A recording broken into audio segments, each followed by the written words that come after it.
성경 말씀은 에베소 1장 15절, 16절 두 절입니다. 우리 함께 읽겠습니다. 이로 말미암아 주 예수 안에서 너희 믿음과 모든 성도를 향한 사랑을 나도 돕고 내가 기도할 때 기억하며 너희로 말미암아 감사하기를 지치지 아니하고. 아멘. 오늘 말씀의 제목은 감사하며 기도할 제목입니다. 감사하며 기도할 제목. 바울이 먼저 감사를 했고요. 또 저도 이렇게 감사하고요. 여러분도 이렇게 감사했으면 좋겠습니다. 요한계시록 2장에 보면 소아시아의 7교회가 나옵니다. 이 소아시아의 7교회, 요한계시록에 나오는 7교회들은 이 땅의 모든 교회를 상징적으로 보여주는 교회들입니다. 그 첫 번째 교회가 바로 에베소 교회입니다. 에베소 교회에게 말씀하시는 주님은 어떻게 나타나시느냐면 그 오른손에 7별을 붙잡으시고 7 금촛대 사이를 다니시는 이로 나옵니다. 이 7별을 붙잡으시고 7 금촛대 사이를 다니시는 이라고 예수님 표현된 것은 예수님께서 교회의 주인이시며 예수님께서 교회를 지키시고 보호하신다는 사실을 상징적으로 잘 보여주고 있지요. 그 7 금촛대가 바로 교회예요. 그러면 7별은 뭘까요? 교회의 사자들이죠. 바로 여러분들입니다. 하나님, 우리 주님께서는 우리의 영혼을 꼭 붙잡으시고 그래서 하나님의 부르시면 후회가 없는 거예요. 예수님이 꼭 붙잡고 계시니까 그것을 붙잡고 7 금촛대에 곧 교회 사리를 다니시며 교회의 형편을 살피시는 거예요. 그래서 7교회에 대한 기록들을 보면 예수님께서 얼마나 정확하게 그 교회의 형편과 사정을 아시는지 알 수 있습니다. 예수님께서는 에베소 교회가 거짓 선지자를 밝혀내고 고난이 찾아왔을 때 주의 이름을 위하여 참고 인내한 것을 아셨습니다. 그래서 칭찬하시죠. 에베소 교회를 칭찬하십니다. 칭찬하시고 난 다음에 이제 이어서 예수님께서 너한테 책망할 거 하나 있다 그렇게 말씀하시는데 요한계시록 2장 4절에 이렇게 말합니다.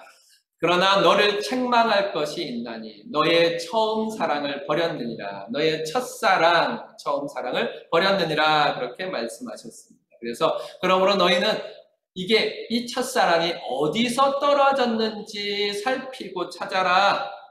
회개하고 돌이켜라. 그렇게 예수님께서는 말씀하셨습니다. 에베소 교회가 잃어버린 첫사랑, 처음 사랑, 그것이 무엇일까요? 그것은 두 가지인데 두 가지 모두 다 오늘 바울이 감사하고 기도한 내용 속에 포함되어 있습니다. 바울이 에베소 교회를 보면서 이야 정말 너희들 잘했다 하고 칭찬한 것이 두 가지가 있었는데 이 두 가지가 바로 에베소 교회가 요한계시록 2장에서 예수님께서 잃어버린 첫사랑이라고 말했던 바로 그것입니다. 본문의 1장, 그러니까 에베소 1장은 우리가 계속 살펴본 것처럼 크게 두 묶음으로 나눌 수 있죠. 첫 번째는 찬양, 두 번째는 기도입니다. 찬양은 3절부터 14절까지 우리는 하나님께서 예수 그리스도 안에서 성도들에게 하늘에 속한 신령한 모든 복을 주셨다. 그 복을 주신 하나님, 성삼위 하나님을 찬양하라. 이렇게 우리에게 말해주죠. 그리고 이제 우리가 지금 읽고 있는 15절부터 23절까지는 기도의 부분입니다. 바울이 에베소 교회를 위해서 기도합니다. 그 기도의 내용은 세 부분으로 나눌 수 있어요. 첫 번째는 기도할 때 에베소 교회의 믿음과 사랑에 대해서 감사한 부분입니다. 또 두 번째 부분은 지혜와 계시의 영을 에베소 교회에 더하여 주옵소서 그렇게 기도하는 내용이고 마지막엔 교회의 머리신 예수 그리스도가 건강하게 드러납니다. 그래서 바울이 이제 15절부터 23절까지 한 기도는 정확하게 기도의 요소를 잘 보여줍니다. 하나님을 향하여서 감사와 기도를 올리고 또 하나님에게 원하는 것을 간구하고 마지막으로는 예수 그리스도를 말해주고 있습니다. 오늘은 그 중에서 첫 번째 부분, 그러니까 기도의 첫 번째 부분이 되는 15절과 16절의 말씀을 나눕니다.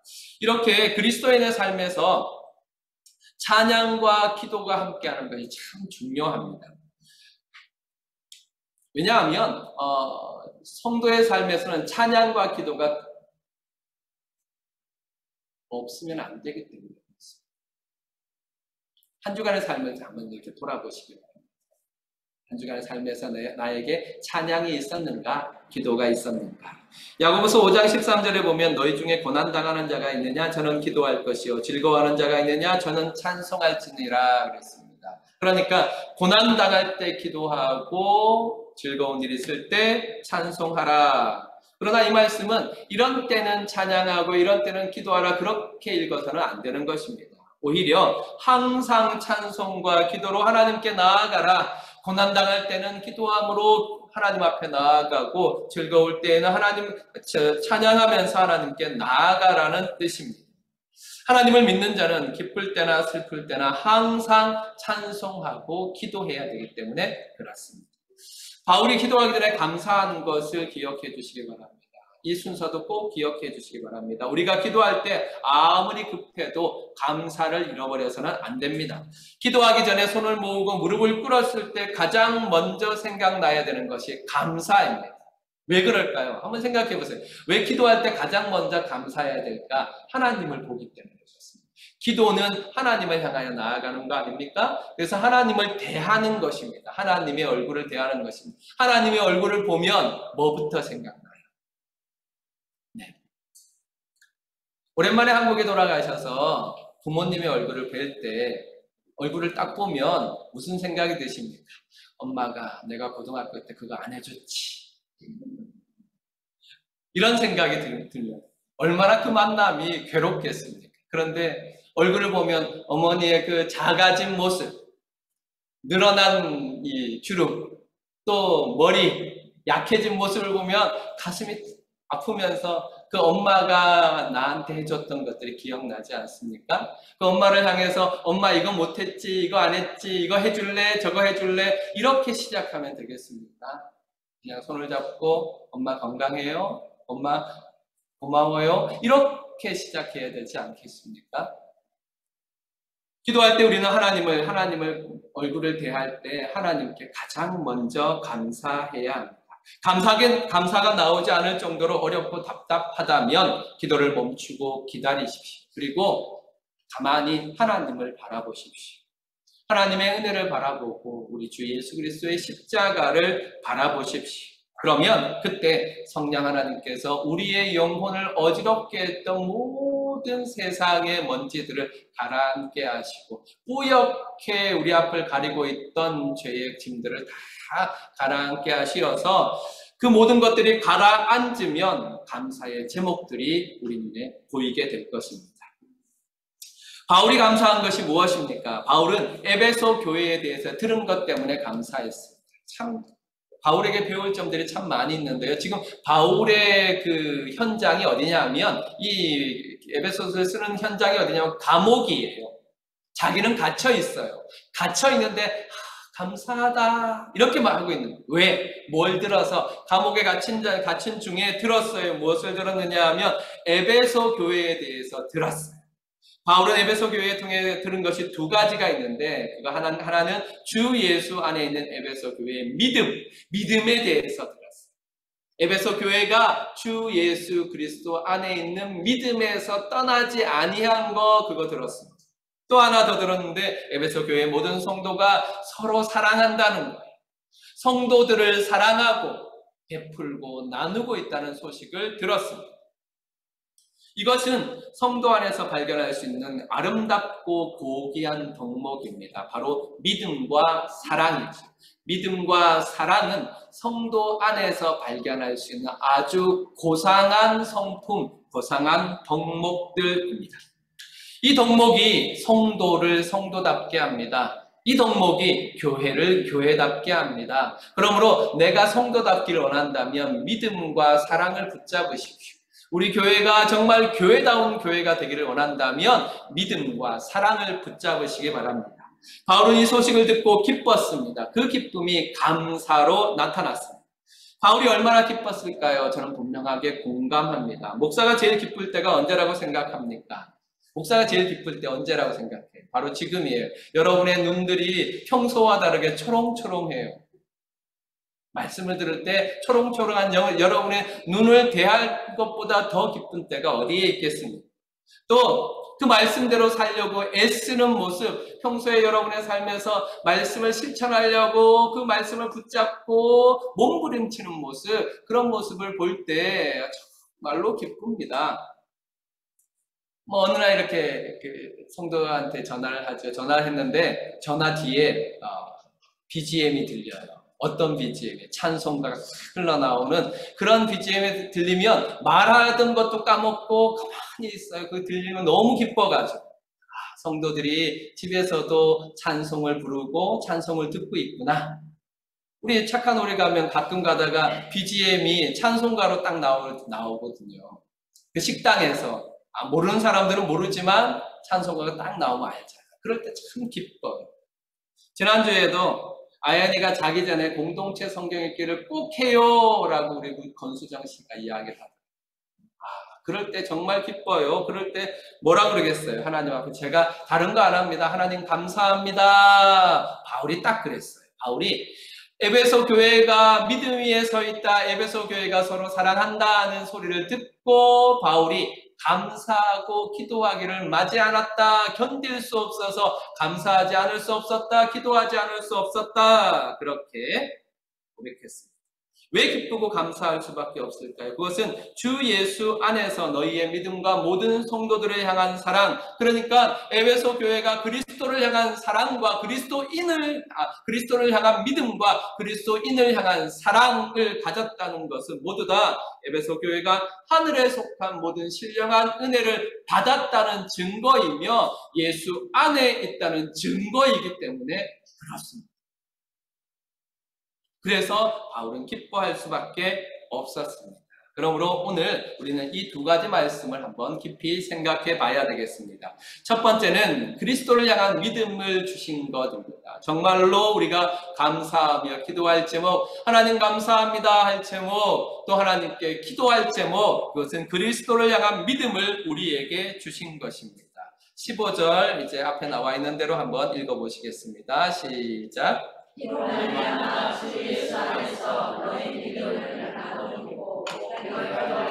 기억하며 너희로 말미암아 감사하기를 그치지 아니하고. 아멘. 바울은 기도하며 감사하기를 그치지 않았습니다. 무엇 때문에? 주 예수 안에서 너희 믿음을 내가 듣고 나도 듣고 라고 했습니다.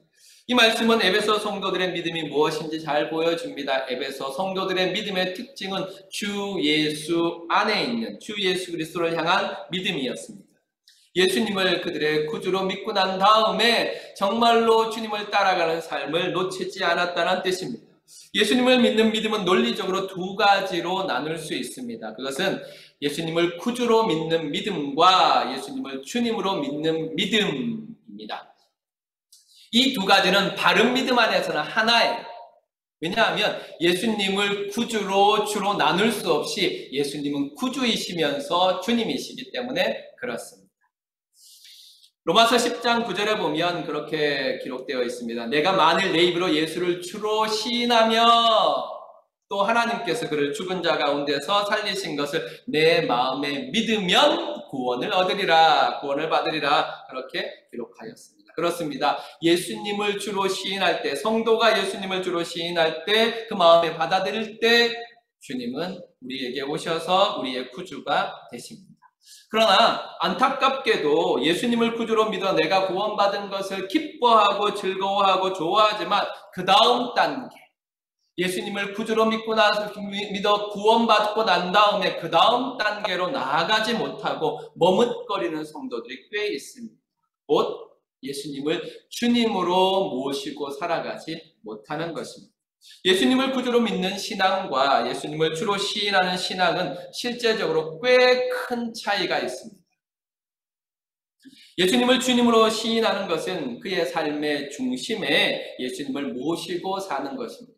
예전에 CCC에서 이렇게 전도할 때, 사형리로 전도할 때 그림을 그린 거 하나 기억나실 겁니다. 이렇게 내 마음을 표현하고 내 마음에 의자가 하나 있잖아요. 의자.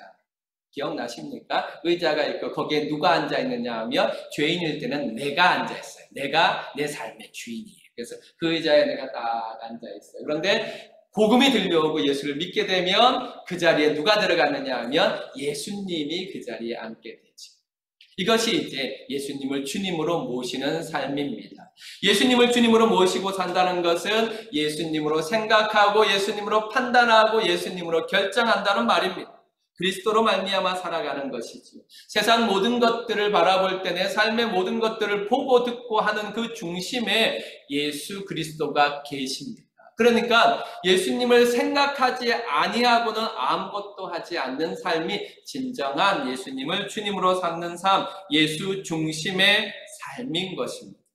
그래서 여러분하고 이렇게 함께 찬양을 하고 싶었던 게 그겁니다. 이제 내가 살아도 주 위에 살고 이제 내가 죽어도 주 위에 죽네. 그러나 나는 사나 죽으나 주님의 것. 어떤 부분에서 제일 마음에 팍 와닿냐면 사나 죽으나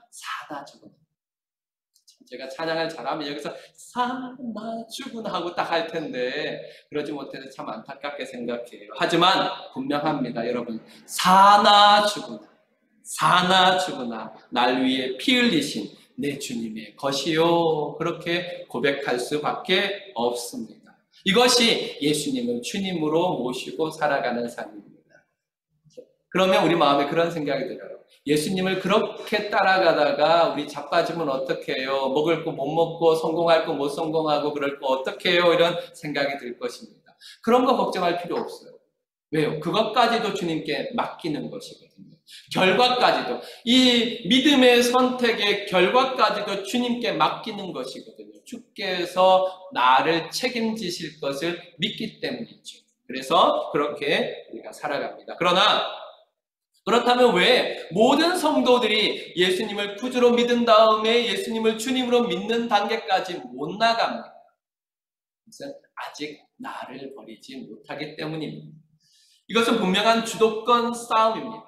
성도 안에서 날마다 갈등이 일어나지요. 어떤 날은 주님이 내 삶의 주인이 됩니다. 오늘처럼 예배를 드리고 오늘처럼 정말 말씀의 은혜를 받고 찬양의 은혜를 받고 그런 날들은 예수님이 내 주도권을 딱 붙잡고 예수님이 주인이 되십니다. 그러나 어느 때는 내가 그 자리를 차지하는 치열한 전투의 현장입니다. 우리는 잠시만 정신 차리지 않으면 어느새 내가 내 삶의 주인의 자리에 앉아 있는 것을 어렵지 않게 볼 수 있습니다. 그때 어떻습니까? 그날은 내가 내 주인이 됐어요. 내 삶을 내 마음대로 했어요. 내가 그 왕자에 앉아서 내 삶을 이끌었어요. 그날 기분이 어떻습니까? 아싸! 오늘은 내가 주님을 이겨먹었다. 성공! 이런 생각이 들던가요? 아니요, 절대로 그럴 수 없습니다. 자신의 삶의 주인이 될 수 있다고, 내가 내 삶의 주인이 될 수 있다고 착각했던 첫 번째 시험이 언제입니까? 바로 창세기 3장에 나오는 에덴 동산이었습니다. 그때 사단은 아담과 하와를 유혹해서 네가 하나님이 될 수 있어 라고 선악과를 따먹도록 했습니다.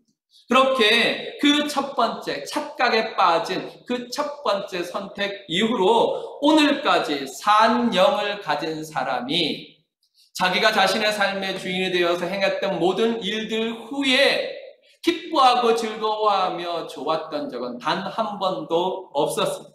모두 다 아담처럼 두려워 떨며 나무 그늘 아래 숨을 수밖에 없었어요. 내가 왜 그랬을까? 내가 이렇게 살면 안 되는데 왜 그렇게 후회할까요? 그것은 내가 주인이 아닌 내가 하나님이 된다. 그러니까 내가 주인이고 내가 하나님이 된다는 것은 실상 내가 그 자리에 앉는 것이 아니기 때문에, 그것은 죄가 그 자리에 앉는 것이기 때문에 그렇습니다. 그래서 하나님을 떠난 삶을 죄의 종노릇한다, 그렇게 말했습니다. 아담이 선악과를 따먹고 난 다음에 아담이 하나님처럼 됐습니까? 아니요, 아담은 하나님처럼 되지 못했습니다. 오히려 산 자가 죽은 자가 되었습니다. 그러면 좋아진 것은 누구입니까? 네, 사탄만 자기가 원하는 것을 얻었지요. 그래서 그럴 때마다 성도는 괴로울 수밖에 없고 숨을 수밖에 없는 것입니다. 그래서 우리는 회개하고 돌이키고 힘을 다해 내 삶의 참된 주인이신 예수 그리스도를 의지하는 그 싸움, 신앙의 싸움을 포기하지 말고 이어가야 하는 것입니다. 사랑하는 성도 여러분, 예수님을 구주로 믿으십니까? 네, 맞습니다. 잘하십니다. 그 고백으로 말미암아 우리는 구원받아 산 자가 되었습니다. 이제 다시 한번 묻겠습니다. 예수님을 구주로 믿는 성도 여러분, 예수님을 나의 주님으로 믿으십니까? 내 삶의 모든 자리에서 전적으로 예수 그리스도만 의지하고 신뢰하시겠습니까? 네. 우리 신앙의 생활은 예수님을 주님으로 믿고 따르는 삶입니다. 이것이 우리가 찾아야 될 잃어버린 우리의 첫사랑입니다. 그리스도를 주님으로 믿는 신앙을 주신 것에 늘 감사하시기 바랍니다. 그러면서 주 예수 그리스도를 전적으로 의지하며 예수를 나의 주로 삼고 살아가시기를 주님의 이름으로 축원합니다.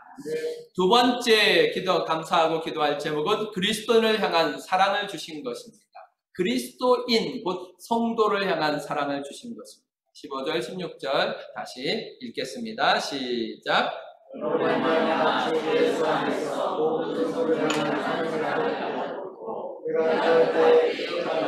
너희로 말미암아 감사하기를 그치지 아니하고. 아멘. 바울은 기도하며 감사하기를 그치지 않았습니다. 무엇 때문에?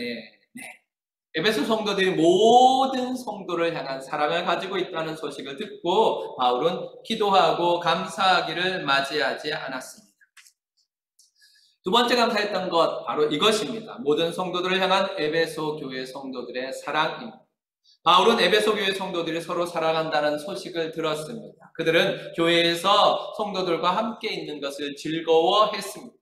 그들은 사랑할 성도와 사랑하지 않을 성도를 나누지 않았습니다. 그래서 모든 성도를 향한 사랑이라고 했습니다. 교회 안에서 자주 성도들 간에 그렇게 이야기하지요. 주의 사랑으로 사랑합니다. 주님 안에서 사랑합니다. 그렇게 이야기합니다. 그러나 이 말은 주님의 초월적인 사랑으로 사랑한다는 의미에서는 맞습니다. 하지만 그 속에 만약에 이런 마음을 담고 있다면 잘못된 사랑입니다. 그것은 내가 개인적인 애정은 없지만 주님이 사랑하라 하셨으니까 사랑해요. 이런 마음을 담고 있다면. 그런데 진짜 왕왕 우리 마음에 그런 마음이 들거든요. 아유, 내가 참 주님 때문에 참는다. 그래, 내가 주님 때문에 한 번 더. 괜찮습니다. 그것도 괜찮습니다. 하지만 그것이 주님이 원하시는 진정한 사랑은 아닙니다. 주님은 주께서 우리를 사랑하셨듯이 우리가 서로 사랑하기를 원한다 말씀하셨습니다. 그러므로 우리는 주님이 나를 사랑하신 것처럼 당신을 사랑한다는 의미로 이 말을 사용할 수 있습니다. 사랑이 얼마나 중요한지 아십니까? 성도에게 있어서 사랑은 빼면 성도는 아무것도 아닌 존재입니다. 그것을 어떻게 알 수 있습니까? 그리스도의 생명은 어디에 있느냐? 사랑으로 나타나야 합니다. 요한일서 3장 14절입니다. 다 같이 읽겠습니다. 시작. 우리는 형제를 사랑함으로 사망에서 옮겨 생명으로 들어간 줄을 알거니와 사랑하지 아니하는 자는 사망에 머물러 있느니라. 아멘. 요한일서에서 확실하게 말하는 것이 무엇입니까? 우리가 아는 거 있습니다. 우리가 아는 거 뭡니까? 형제를 사랑하는 것을 보면 그가 사망에서 옮겨 생명으로 들어갔다. 다시 말하면 산영, 진짜 성도가 됐다는 거 압니다. 그런데 사랑하지 아니한다면, 형제를 사랑하지 아니한다면 그는 아직 사망에 머물러 있는 자입니다. 한번 스스로 잘 생각해 보시기 바랍니다. 이 말씀이 얼마나 우리의 가슴을 쿵 하고 치는지. 만약 내가 성도 한 사람을 이렇게 사랑하지 않았다면 혹 내가 사망의 발을 담그고 있지 않은지 생각해 보시기 바랍니다. 가끔 이제 집사람하고 천국에 대한 이야기를 하면 집사람하고 저하고 잘 이게 안 받아들여지는 게 있어요. 뭐냐 하면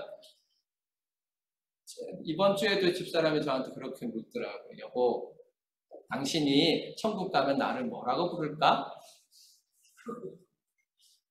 그랬어요. 제가 정답은 알아요. 알지만 딱 그래도 이야기했죠. 내가 천국 가면 당신을 그렇게 부를 거야. 내 뼈 중에 뼈요, 살 중에 살이라고. 되게 좋아했어요. 되게 좋아했어요. 그래서 거기서 제가 딴지를 걸었죠. 나는 천국에 있는 모든 사람에게 그렇게 말할 거야. 과한가요? 아니요, 과하지 않습니다. 정말 예수님께서 성경을 통해서 말씀해 주신 것도 그렇고 신약 성경에서 분명히 말씀해 주신 것도 우리 모두를 예수 그리스도를 머리로 하여서 한 지체라고 말씀했습니다. 지체라는 뜻은 무엇입니까? 바로 이런 뜻입니다. 내 뼈 중에 뼈요, 내 살 중에 살이라는 뜻입니다. 나와 하나 된 유전자를 가지고 있다는 뜻입니다. 여러분이 가장 사랑하는 사람이 누구입니까? 옆 사람 볼 필요 없어요. 그 사람보다 더 사랑하는 사람들이 있잖아요. 여러분의 같은 유전자를 더 사랑하잖아요. 그런데 우리는 하나님으로 말미암아 예수 그리스도 안에서 하나의 유전자를 가지고 있습니다. 예수 유전자. 그 예수 유전자로 말미암아 우리가 하나가 되었습니다. 우리는 모두 다 뼈 중에 뼈요, 살 중에 살입니다. 아멘 안 하셔도 하나님은 그렇게 하셨어요. 괜찮아요.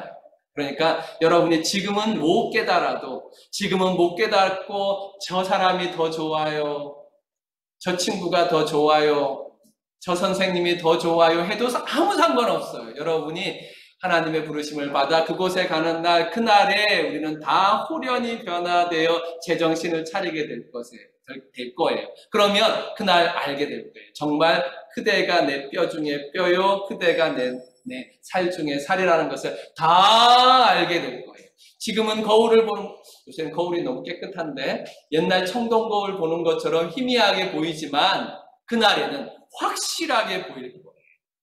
허 집사님 내 뼈 중에 뼈요, 김영실 장로님 내 살 중에 살이라는 것을 두 분도 아멘 안 하시네. 정말 깨닫게 될 거예요. 확실히 깨닫게 될 거예요. 그날이 오기 전에 정신을 차리시고, 그때 얼마나 미안하겠어요. 지금 미워하고 지금 싫어하고 지금 티격태격 하면 얼마나 그날에 나 뜨겁겠어요. 내가 그때 그랬지. 참 다행인 것은 천국에서 그게 기억이 안 난다는 게 참 다행이죠. 나사로 보니까 거지 나사로 보니까 천국 가서는 이 땅의 일들이 하나도 기억이 안 나요. 얼마나 감사해요. 그렇게 그리스도인의 생명은 형제 사랑으로 분명하게 나타나고 알 수 있습니다. 또 그리스도의 존재조차도 사랑을 통해서 확인할 수 있습니다. 요한에서 3장 10절 다 같이 읽겠습니다. 시작. 하나님의 자녀들과 마귀의 자녀들이 일어나니 그들을 하지 아니하는 자 또는 그들을 좋아하지 아니하는 자 하나님을 좋아하지 아니하는 자. 아멘. 그 형제를 사랑하지 아니하는 자는 하나님께 속하지 아니하니라, 그렇게 말씀했습니다. 이 말씀만 있어도 겁나는데 그 위에 말씀 보세요. 하나님의 자녀들과 마귀의 자녀들로 드러난다 그랬습니다. 그러니까 사랑하지 아니하면 마귀의 자녀로 드러난다. 물론 정도의 차이는 있죠. 많이 사랑하는 것과 적게 사랑하는 정도의 차이는 있지만 성도를 사랑하는 마음, 그 마음을 여러분 안에서 꼭 확인을 하시기 바랍니다. 확인을 하시고 난 다음에 성도를 사랑하는 마음을 날마다 키워가세요. 한 사람을 사랑하시고, 두 사람을 사랑하시고, 세 사람을 사랑하시고, 오늘은 내가 좋아하는 나하고 취향이 같고 나하고 성향이 같은 성도를 사랑하시고, 내일은 나하고 조금 다른 사람을 사랑하시고, 그 다음은 나하고 도무지 안 맞는 성도들까지 사랑하는 데까지 나아가시길 바랍니다. 사랑하고 사랑할수록 우리는 분명하게 하나님의 자녀라는 사실을 드러내게 될 것입니다. 그러므로 만약에 우리에게 사랑이 없다면 우리는 아무것도 아닙니다. 교회도 아니고 성도도 아닙니다. 사랑 아니면 우리의 믿음과 존재와 가치를 증명할 방법이 아무것도 없습니다. 그래서 고린도전서 13장 1절부터 3절까지 이렇게 고백하고 있습니다. 함께 읽겠습니다. 시작. 내가 사람의 방언과 천사의 말을 할지라도 사랑이 없으면 소리나는 구리와 울리는 꽹과리가 되고, 내가 예언하는 능력이 있어 모든 비밀과 모든 지식을 알고 또 산을 옮길 만한 모든 믿음이 있을지라도 사랑이 없으면 내가 아무것도 아니요. 내가 내게 있는 모든 것을 구제하고 또 몸을 불사르게 내줄지라도 사랑이 없으면 내게 아무 유익이 없느니라. 믿으시길 바랍니다. 사랑이 없으면 우리는 아무것도 아닙니다. 그러므로 우리 안에 사랑이 있어야 합니다. 성도 간의 사랑을 표현되는 사랑이 부족하다고 생각이 느낀다면 어떻게 해야 될까요? 성도 간의 사랑이 좀 부족한 이런 것을 느낀다면 어떻게 해야 될까요? 다른 사람에게 너 더 사랑해야지, 왜 사랑하지 않아? 라고 말하는 것은 상식적으로도 맞지 않고 성경적으로도 맞지 않습니다. 성경에서 사랑하라 라고 말하실 때는 항상 사랑받는 자에게 말하지 않습니다. 사랑받는 자에게 말해서 너 빨리 사랑을 정치해내야 돼 라고 말하는 것이 아닙니다. 항상 사랑해야 될 사람들, 사랑해야 될 자에게 주시는 말씀입니다. 그러므로 해답은 나의 사랑에 있습니다. 내가 먼저 사랑해야 합니다. 우리가 잘 알고 있는 이런 시가 있지요. 주님, 저를 당신의 도구로 써주소서. 미움이 있는 곳에 사랑을, 다툼이 있는 곳에 용서를 심게 하소서. 그렇습니다. 미움이 있는 곳, 사랑 없는 그곳에 내가 사랑 심게 해주옵소서. 다툼이 있는 곳, 용서가 없는 그곳에 내가 용서 심게 해주옵소서. 위로받기보다는 위로하고, 이해받기보다는 이해하며, 사랑받기보다는 사랑하게 하여 주옵소서. 이것이 우리의 기도가 되어야 될 것입니다. 그렇습니다. 우리는 정말로 모든 성도들을 사랑해야 합니다. 그러나 그 모든 성도를 사랑하려고 할 때마다 사단은 잠시도 놓치지 않고 우리를 시험합니다. 마틴 로이드 존스 목사님은 이렇게 말했습니다. 교회 안에서 사랑해야 될 자와 사랑하지 않을 자를 나누려 하는 사단의 시험을 받았을 때 그렇게 말했습니다. 좋다. 누구든지 나는 이 나라에서 그리스도인이 아닌 가장 위대한 사람과 함께하는 것보다 가장 비천한 그리스도인과 친구가 되어 시간을 보내고 싶다. 한번 곱씹어서 생각해 보시기 바랍니다. 우리가 정말로 사랑해야 될 자의 조건을 생각할 때 우리 안에서 찾는다든지 그 안에서 찾는다면 우리는 세상과 다를 바 없습니다. 세상 사람과 다르지 않습니다. 그래서 이방인들도 자기를 사랑하는 자 사랑한다 그러지 않았습니다.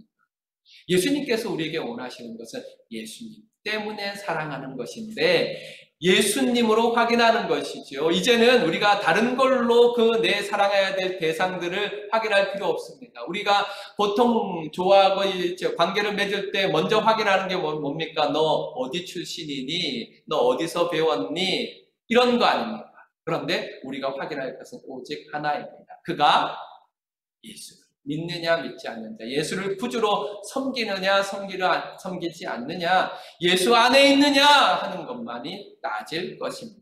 그럴 때 우리는 정말로 형제를 사랑하게 될 것이며 성도를 사랑하게 될 것입니다. 그 형제를 사랑하고 성도를 사랑하는 것이 우리 구원의 최종적인 증거이며 우리 안에 성령 하나님이 계시다는 증거입니다. 확인하고 싶으시면 성도를 사랑하시고 형제를 사랑하시기 바랍니다. 사랑하는 성도 여러분, 모든 성도를 사랑하십니까? 예수님을 주로 믿는 성도 여러분, 모든 성도를 사랑하십니까? 예수 그리스도를 사랑하게 하신 분이 성령 하나님이십니다. 우리로 예수님을 사랑하게 하신 분이 성령 하나님이십니다. 그 성령 하나님은 우리에게 성도도 사랑하라고 하십니다. 우리 신앙생활에서 주 예수 안에서 모든 성도를 사랑하는 것이 성도의 진실한 신앙생활입니다. 이것이 우리가 찾아야 할 잃어버린 우리의 첫사랑입니다. 우리 안에 이 사랑을 허락하신 하나님께 감사하면서 항상 기도하시기 바랍니다. 주여 아버지, 주 예수 안에서 모든 성도들을 좀 더 길게 하고 싶어요. 주 예수 안에서 모든 성도들을 사랑하게 하옵소서. 여러분, 그러면 여러분이 얼마나 고상해지겠습니까? 여러분이 얼마나 고귀해지겠습니까? 모든 성도들을 사랑할 수 있는 사람, 모든 성도를 안아줄 수 있는 사람,